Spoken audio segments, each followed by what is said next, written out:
오늘 이 시간에 같이 상고할 하나님의 말씀은 마태복음 25장 31절부터 46절까지의 말씀입니다. 이 말씀을 제가 받들어 읽도록 하겠습니다. 인자가 자기 영광으로 모든 천사와 함께 올 때 자기 영광의 보좌에 앉으리니 모든 민족을 그 앞에 모으고 각각 구분하기를 목자가 양과 염소를 구분하는 것 같이 하여 양은 그 오른편에 염소는 왼편에 두리라. 그때 임금이 그 오른편에 있는 자들에게 이르시되 내 아버지께 복받을 자들이여 나와 창세로부터 너희를 위하여 예비된 나라를 상속받으라. 내가 줄일 때 너희가 먹을 것을 주었고 목마를 때 마시게 하였고 나그네 되었을 때 영접하였고 헐벗었을 때 옷을 입혔고 병들었을 때 돌보았고 옥에 갇혔을 때 와서 보았느니라. 이에 의인들이 대답하여 이르되 주여 우리가 어느 때에 주께서 줄이신 것을 보고 음식을 대접하였으며 목마르신 것을 보고 마시게 하였나이까. 어느 때에 나그네 되신 것을 보고 영접하였으며 헐벗으신 것을 보고 옷 입혔나이까. 어느 때에 병드신 것이나 옥에 갇히신 것을 보고 가서 배웠나이까 하리니 임금이 대답하여 이르시되 내가 진실로 너희에게 이르노니 너희가 여기 내 형제 중에 지극히 작은 자 하나에게 한 것이 곧 내게 한 것이니라 하시고 또 왼편에 있는 자들에게 이르시되 저주를 받은 자들아 나를 떠나 마귀와 그 사자들을 위하여 예비된 영원한 불에 들어가라.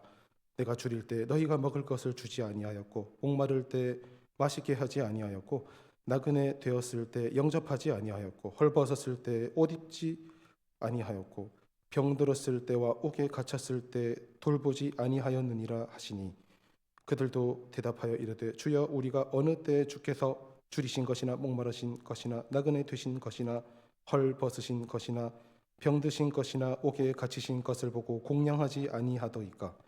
이에 임금이 대답하여 이르시되 내가 진실로 너희에게 이르노니 이 지극히 작은 자 하나에게 하지 아니한 것이 곧 내게 하지 아니한 것이니라 하시리니 그들은 영벌에 의인들은 영생에 들어가리라 하시니라.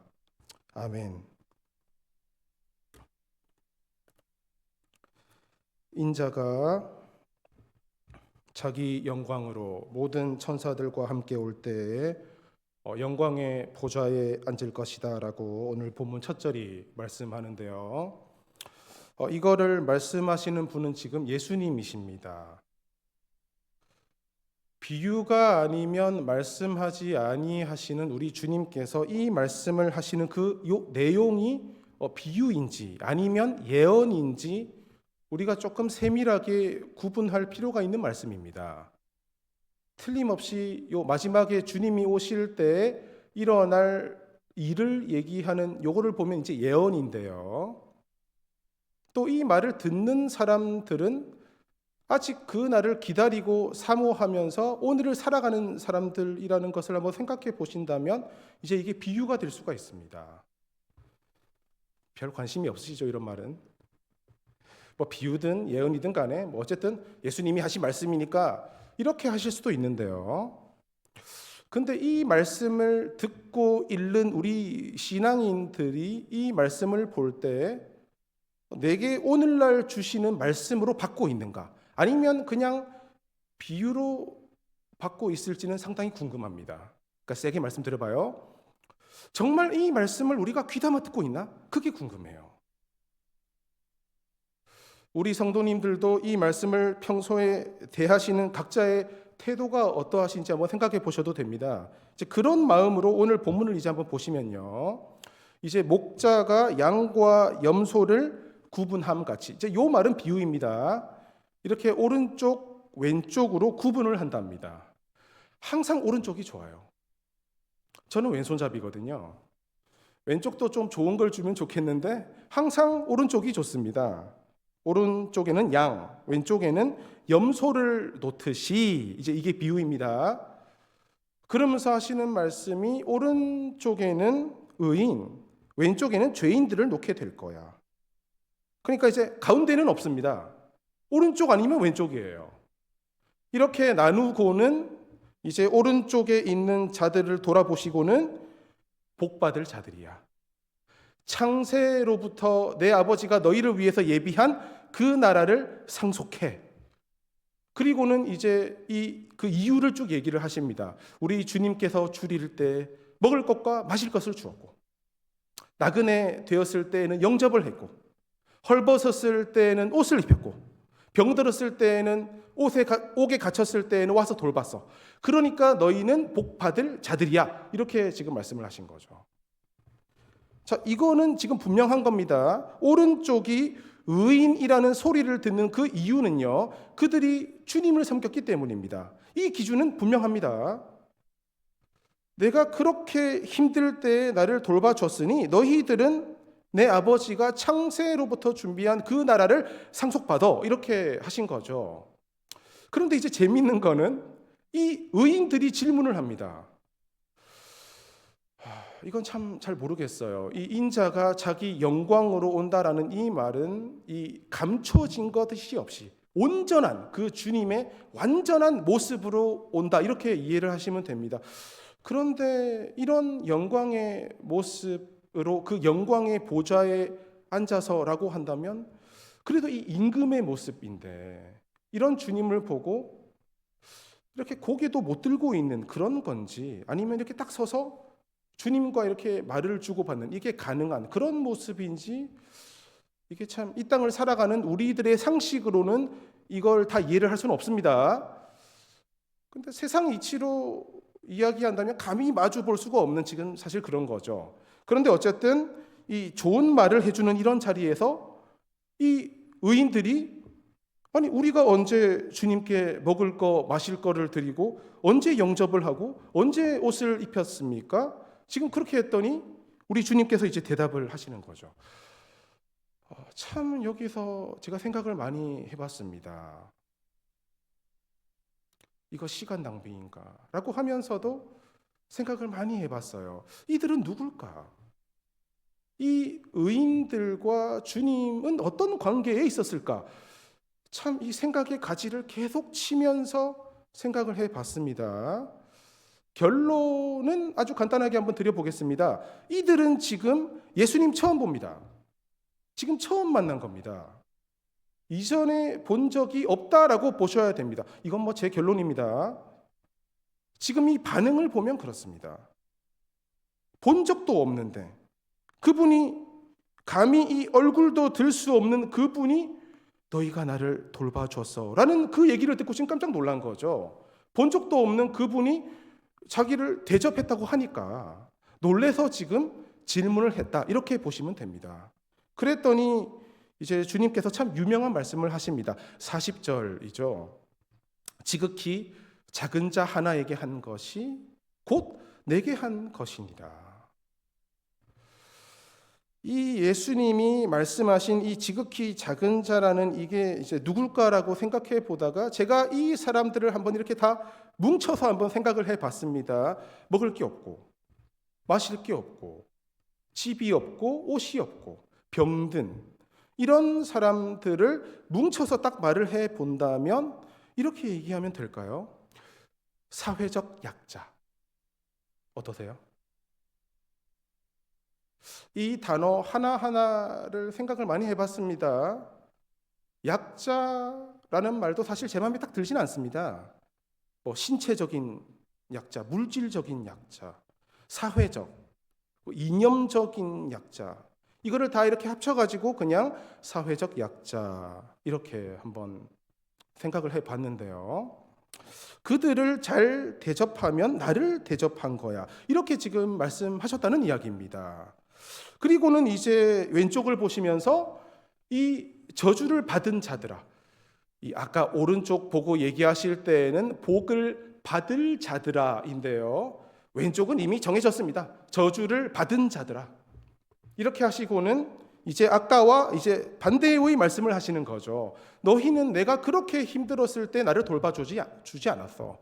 그렇게 했더니 이제 이 사람들도 우리가 언제 돌보지 않았습니까? 이렇게 얘기를 한 거죠. 이것도 참 많이 생각을 했습니다. 이들이 말하는 이거는 뭘까? 아니, 대접을 실제로 잘하고 살았던 사람들일까? 아니면 아니, 우리가 주님이 앞에 계시다면 대접을 안 할 사람들입니까? 뭐 이런 뜻이 들어있다고 도 볼 수 있고요. 어쨌든 이들도 똑같이 이제 처음 보는 분인 거죠. 아니, 저렇게 영광 중에 계신 저런 분을 내가 지금까지 만난 적이 없는데, 만난 적도 없는데 지금 왜 대접 안 했냐라고 지금 물어봅니까? 라는 뜻으로도 볼 수 있습니다. 이거는 뭐 저 혼자 많이 생각을 한 부분이기 때문에 정답은 없습니다. 근데 생각을 좀 많이 해보시기를 바라요. 이들은 과연 예수님과 무슨 관계에 속해 있었을까? 지금 이 영광 속에 있는 예수님을 보기 전에 이들은 지금 예수님을 들어는 봤을까? 했을 때 저는 지금 일면식도 없었을 것이다, 이렇게 결론을 내린 겁니다.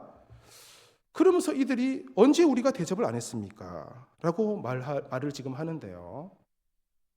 저는 지금 이 자리에 모여있는 우리들도 이 정도 말을 할 수 있을까라는 생각이 듭니다. 그러니까 꽤나 대접을 하고 살았던 사람들인가? 이런 마음도 지금 드는 거죠. 아니면 이런 영광스러운 이런 분을 제가 왜 대접을 안 했겠습니까? 이런 말도 이제 될 수 있습니다. 그랬더니 주님께서 하시는 말씀이 이제 지극히 작은 자에게 하지 않은 것이 내게 하지 아니한 거야. 이렇게 대답을 하셨답니다. 자, 지금 이 말씀을 듣고 계신 우리 성도님들 이제 잘 한번 집중을 해 보셔야 됩니다. 오늘 메시지는 아주 분명합니다. 이 사회의 약자들을 위하여 힘쓴 자들은 영생, 이 사회의 약자들을 위해서 노력 안 한 자들은 영벌. 자, 잘 들으셨죠? 제가 지금 다른 말 안 했습니다. 여기 있는 오늘 본문의 말씀을 드린 겁니다. 혹시 고칠 말 있어요? 없죠?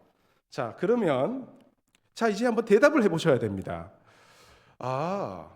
나는 오른쪽에 가겠네 하시는 분은 한번 고개를 끄덕여 보시길 바랍니다. 해보세요, 진짜. 이거 지금 진짜라니까요. 이거 지금 우리에게 주시는 말씀입니다. 그런데요, 우리 기독교는 2000년 내내 정말 이 신앙인들이 이 구절을 봤을 때 오늘을 살아가는 우리들에게 주시는 메시지로 봤는지 저는 많이 생각해 봅니다. 그냥 이 말씀 하고 그냥 넘기는 거 아니에요, 이거? 오늘 말씀 메시지는 분명합니다. 지극히 작은 자 하나에게 한 그게 주님을 위해서 한 거래요. 오른쪽. 안 했어? 왼쪽. 이거는 분명해요, 지금. 근데 내가 오른쪽 가겠네. 이거에 지금 대답하신 분이 한 분도 안 계신 것 같아요. 자, 그러면 이번에는요. 그럼 난 왼쪽 가겠네. 이런 분은 또 한번 고개를 끄덕여 보세요. 나는 왼쪽이네.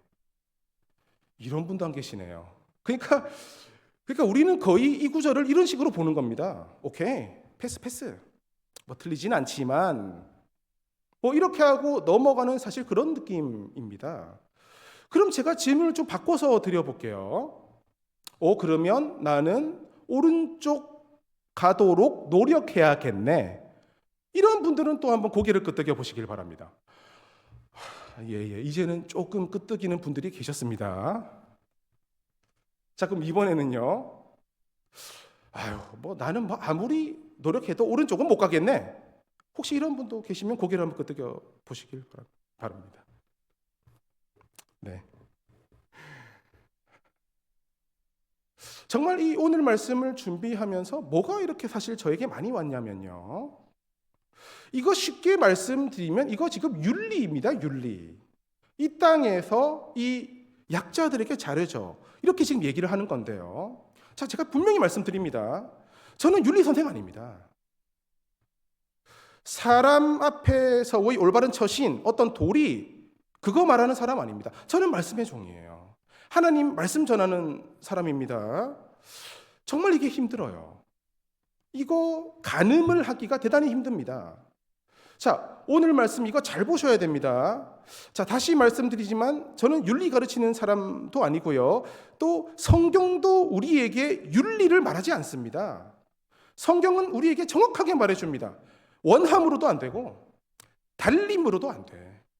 힘으로도 못하고 능으로도 못해. 하나님으로부터 너 됐어 라는 그 소리를 듣는 그 오른쪽 자리, 그 하나님 나라를 상속받는 그 길, 그거는요 우리의 노력으로 안 된다는 것을 성경은 우리에게 구석구석 말해주고, 우리가 부르는 무수한 찬송가는 그걸 우리에게 말해줍니다. 그 찬송가 울어도 못하네, 그거 아시죠? 울어도 못하네, 눈물 많이 흘려도 겁을 없게 못하고 죄를 씻지 못하니 울어도 못하네. 2절은 뭐예요? 힘써도 못하네. 3절은요? 참아도 못하네. 못합니다. 그런데 4절에서 딱 뭐라고 말합니까? 믿으면 되겠네. 주 예수만 믿어서 그 은혜를 힘입고 오직 주께 나가면 영원 삶을 얻네. 딱 정확하게 말해줍니다. 그러니까 나는 오른쪽 가겠네, 왼쪽 가겠네, 그거 두려워하지 마시고 여기서 자유함을 얻으시면 됩니다. 우리가 오늘 말씀에서 가감 없이 딱 받아들여야 되는 부분은 뭐냐면요, 지금 정확하게 말해준 겁니다. 우리가 주님을 대접할 때 오른쪽과 왼쪽과 이렇게 말씀하셨다는 겁니다. 자, 그러니까 이거를 한번 바꿔서 말을 해보면요, 자, 이거 잘 들어보셔야 됩니다. 주님과 우리와의 관계는요 믿음밖에 없습니다. 믿음이 없으면 기쁘시게 하지 못하라니, 하나님께 나아가는 자는 반드시 그가 계신 것을 믿어야 한다고 했어요. 그러니까 주님을 기쁘시게 하는 것이 믿음이라고 말씀드렸습니다. 그러면 오늘 말씀을 보면 이 사회적으로 약한 자들을 돌보면요, 믿음, 그게 믿음이라는 거예요. 자, 그게 아니거든요. 자, 이게 지금 무슨 소린가 하면요, 보세요. 오늘 이 본문의 말씀을 제가 이 질문으로 딱 바꿔보겠습니다. 자, 보십시오. 주님인지도 모르고 약한 자들을 대접하는 그들은 어떤 사람들일까? 이렇게 생각을 해보시면 됩니다. 언제 우리가 주님을 대접했어요? 이렇게 말하는 이 부지 중에라도 주님을 대접하는 사람들은 누구일까? 요거라는 거죠. 이게 어떤 사람들일 것 같으세요? 기독교는요, 그래서 역사 내내 불우이웃 찾아다니고 막 자기 있는 재산 다 버리고 그런 게 사실 역사적으로 많이 있었습니다. 그런데 오늘 말씀은요, 이 믿음 쪽으로 가야 됩니다. 자, 이러한 약자들을 돌보고 우리 주님이 부지 중에 대접받는 그런 일을 하는 자들이 누구냐? 자, 아주 간단합니다. 감사가 넘치는 사람들이에요. 하나님께서 내게 주신 은혜가 너무 커가지고 이 은혜를 내가 무엇으로 보답할까라는 마음을 가진 자들이 이런 역할을 하게 된다는 것을 오늘 본문에서 우리가 찾아 읽어야 됩니다. 그러니까 오늘 말씀은요, 믿음이 자선이라는 얘기가 아닙니다.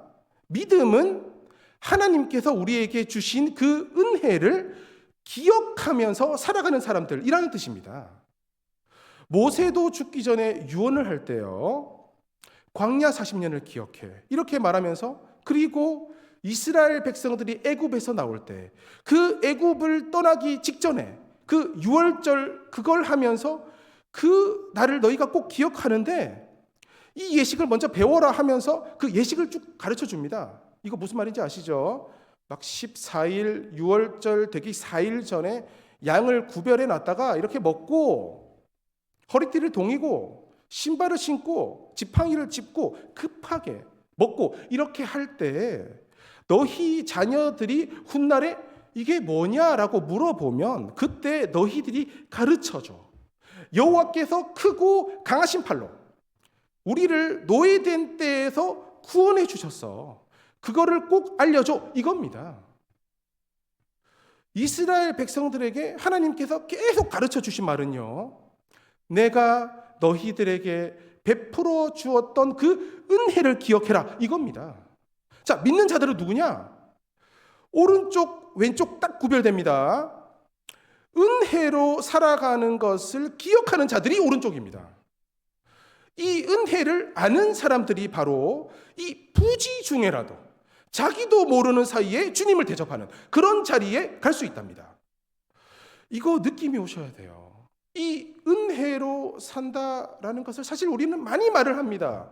이건 우리 입에 배어 있습니다. 그런데요, 이게 막 사무쳐서 지금까지 나에게 베풀어 주신 이 은혜가 오늘 나에게 있는지, 또 내일이 되면 또 오늘 이게 나에게 있는지, 이렇게 한 번도 놓치지 않고 꽉 붙들려고 하는 그러한 마음이 있는가를 한번 돌아보시면서 이거를 오늘의 내 것으로 계속 이렇게 만들어 나가신다면요, 이런 능력을 발휘하는 것을 체험하게 되실 줄로 믿습니다.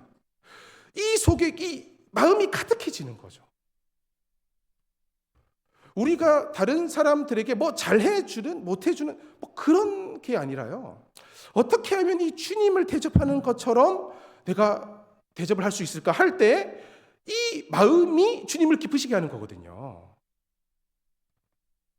오늘 말씀은요, 우리들에게 은혜로 산다라는 이거를 항상 고백하고 있는 우리가 항상 그러한 마음으로 하루하루를 살아가고 있는가를 돌아보게 하는 말씀이다라고 생각하시면서 스스로를 한번 점검해 보시는 그런 저와 우리 성도님들 되시기를 간절히 소원합니다. 참 우리의 입은 참 많이 갔어요. 저는 그런 생각 자주 합니다. 저는요, 제 입은 틀림없이 하늘나라 갈 것 같아요. 목사니까 얼마나 그렇게 했어요. 저기 천국 갔을 때 떠돌아다니는 입 하나 보이면 그거 이신훈 목사 입이라고 생각해라. 저는 이런 말 자주 합니다. 근데 정말 중요한 거는 내 마음도 거기에 같이 있을까 했을 때요, 참 마음이 무거울 수 있습니다. 이거는 뭐 하나님께서 우리에게 저주로 주시는 말씀은 아닙니다. 하나님께서 우리 지금 부담 주시는 분은 아니에요. 은혜로 감격하는 그 기쁨으로 살아가라라는 말씀입니다. 지난 날을 한번 꿈결같이 잊을 수 없었던 그 은혜를 체험한 게 있으시면요, 이 시간 하나라도 그걸 한번 기억해 보시기를 바랍니다. 그때 내가 가졌던 그 마음, 그게 바로 지금 이 마음입니다. 그때는요, 우리 주님이 이렇게 하면 오른쪽 간다고 했지, 저렇게 하면 왼쪽 간다고 했지, 이거 아닙니다. 그냥 다 예쁘게 보이고 다 끌어안을 수 있는 이러한 삶을 살게 된다는 것, 그거 인정하실 수밖에 없을 겁니다. 사시는 동안 나에게 믿음 주신 우리 주님께 감사하시는 우리 모두가 되시기를 바라고, 하나님께서 우리에게 베풀어 주신 그 은혜에 감격했던 그 날들을 한번 기억해 보시면서 지금 오늘 나는 어디에 있는가 한번 돌아보시면서 다시 한번 그걸 되찾을 수 있는 그런 은혜가 있으시기를 주의 이름으로 간절히 소원합니다. 오늘 말씀은요, 그냥 스쳐가는 그런 구절이 아니라요, 오늘을 살아가는 우리들에게 생생하게 주시는 메시지입니다. 이거는 틀림없습니다. 지금 오른쪽 왼쪽은 틀림없고 주님을 대접한 자가 오른쪽 가는 것도 틀림이 없습니다. 그런데 그 모습이 이 땅에서 어떻게 나타나느냐 할 때에는요, 겨우 우리에게 보여주신 게 지금 이건데요, 이거는 감사와 은혜가 가득 넘칠 때 이 행동이 나타난다라는 겁니다. 은혜에 감격하는 그게 없으면요, 예수 안 믿는 게 더 나을 것 같은 그런 삶의 모습도 될 수가 있습니다. 억지로 은혜의 감격함 없이 하는 행동, 그거 며칠 못 갑니다. 일본의 선생 우찌무라 간조가 열심히 노력했더니 사람들이 다 자기를 보고 저 간조 선생 변했네 이렇게 말했는데요, 인위적으로 변한 그 시간이 6개월 가더라 이렇게 말했어요. 그 사람이. 주님의 은혜에 감격해서 시작했는데 계속 가면서 은혜는 점점 떨어지고, 교회 안에서 죽을 힘을 다해서 봉사를 해도요, 우리 영혼의 평강은 깨어질 수 있다라는 것을 꼭 오늘 말씀을 통해서 같이 한번 생각을 해보시기를 바라요. 우리 주님은 오늘 본문에서 우리에게 억지로 작은 자를 찾아서 뭔가를 하라라는 소리가 아닙니다. 은혜를 다시 기억해, 이 말씀입니다. 이 은혜를 꼭 다시 되찾는 우리 모두가 되시기를 간절히 소원합니다. 그러면서 부지 중에 우리 주님을 대접하는 그런 자리에 가게 되셔서 창세로부터 예비한 그날을 상속받는 우리 모든 성도님들이 되시기를 높으신 예수님의 이름으로 축원합니다. 살아계신 하나님 아버지, 머리 검은 짐승 구해준다라는 것